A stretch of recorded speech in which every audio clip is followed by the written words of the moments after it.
Well, when you go toe to toe against the best teams in college football and recruiting, it looks pretty cool when you win these battles. And boy, Mike, they won a couple of huge battles this week.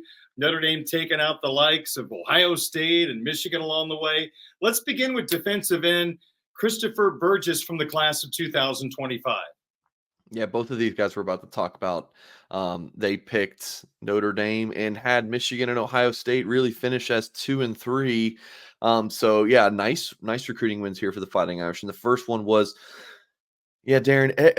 Every year there's like 2 or 3 kind of recruitments that were a little down to the wire and have the twists and turn kind of deal. And that was Christopher Burgess.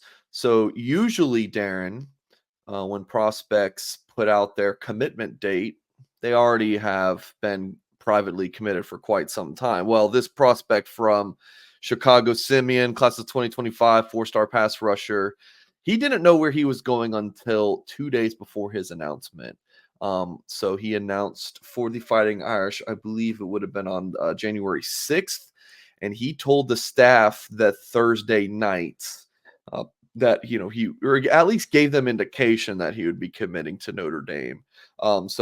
It was one that went down to the wire, and it really was between Notre Dame and Ohio State. The Buckeyes did a tremendous job recruiting him, but he did end up picking the Fighting Irish. Darren from Chicago Simeon, and someone who is a really interesting defensive line prospect, versatile guy in that he could play some different positions, and pretty raw. He's coming to, like, when he gets to Notre Dame, he's going to have a lot of upside and development. Not going to come in with a ton of bad habits, bad training, anything like that. He's just kind of going to be a ball of clay for that coaching staff to work with. So Christopher Burgess, 6'4", believe he's around 230, 240 pounds right now.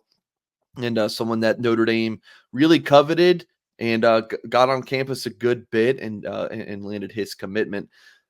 Darren, I always would talk about Burgess and say how this recruitment didn't feel like Justin Scott, the 5-star defensive lineman from Chicago from the last recruiting class, because Scott never really visited campus. I mean, it was like, and I think in a year and a half period, he was like there once. Burgess, I think, has been to Notre Dame 5 or 6 times. So he's been frequent to Notre Dame, whereas Scott was not. And my mantra in following recruiting, Darren, is follow the visits. Actions speak louder than words. Where you go on visits oftentimes is where you want to go to school. So now I will say that these recruitments seemed kind of similar down the stretch in that last January of 2023, Darren Scott, who ended up signing with Miami after initially committing to Ohio State, interestingly enough, he announced a January decision date and didn't know where he was going. And then for a while there, I was like, man, I keep hearing Burgess is really torn between these schools. Is this not going to go in Notre Dame's favor here, or will he just push back his decision date like Scott did? No, Burgess went ahead, picked Notre Dame. He loved Notre Dame. The 4 for 40 resonated with him, and his family were huge advocates of the Fighting Irish as well. So it's a nice pickup, Darren. It's a strong defensive lineman here. And the last note is that Al Washington gets a ton of credit in this recruitment. I was told that he really knocked it out of the park and deserves some kudos. So wanted to go ahead and do that. I love these defensive ends they're bringing in. They all have great length, athletic with length. They've really done a great job of building what looks like a future defensive line that's got some amazing upside. And to go along with that, you love to have a great back end. And Notre Dame had the #1 pass efficiency defense in the country this year, #5 in total defense. So that's pretty doggone good. And now as we look to the future, the safety position, I think there's some questions who are going to be the starters this year besides, of course, Xavier Watts. But as we look at the future, the Irish picked up another key recruit, beating some other elite programs, and safety Ethan Long, another member of the class of 2025. Yeah, I mean, final group of Notre Dame, Penn State, Ohio State, Wisconsin, Michigan. Again, strong group here. Um, as you were talking about, I love this defensive line class, and then kind of talking about this, the past defense, how much has improved. I'm just thinking to myself, in listening to the late great Lou Emoji, talk about these things before he passed, is you know always talk about how Notre Dame was not able to get those big time defensive backs, and the secondary like winning out on the edges. I mean, we're talking about two defensive prospects here that are impressive.